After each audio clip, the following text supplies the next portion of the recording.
Les premiers saisonniers sont arrivés sur l'île de Ré.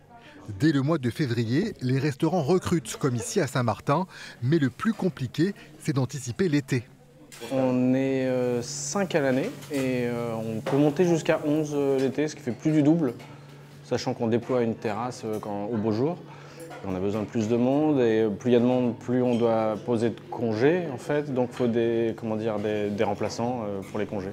Sur l'ensemble de l'île, les besoins sont énormes. Plus de 4000 saisonniers sont attendus dans la restauration, les campings ou encore les magasins.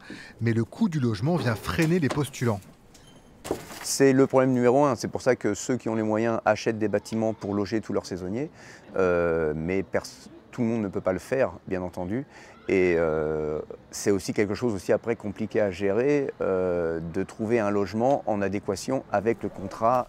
François Vérez, lui, gère un village vacances de 6 hectares à Saint-Martin, avec près de 30 personnes employées l'été. Mais vu son activité, il a un avantage pour recruter par rapport à d'autres collègues.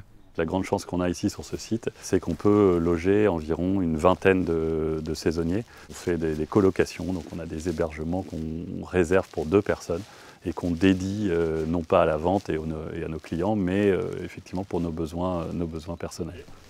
Un tiers des saisonniers sont ainsi logés sur l'île de Ré. Il y a également ceux et celles qui ont de la famille sur place. Pour les autres, les collectivités cherchent des solutions. Les communes ont mis en place un certain nombre de projets. Elles ont déjà, notamment dans le nord de l'île, mis en place des maisons d'accueil de saisonniers. Il y a effectivement pas mal de projets aussi sur le sud pour essayer de répondre en partie à la demande. Mais même avec des offres d'emploi logées, certaines entreprises ont du mal à recruter. L'hôtellerie-restauration notamment peine à trouver des bras. Malgré son cadre enchanteur, l'île de Ré est aussi touchée par le phénomène.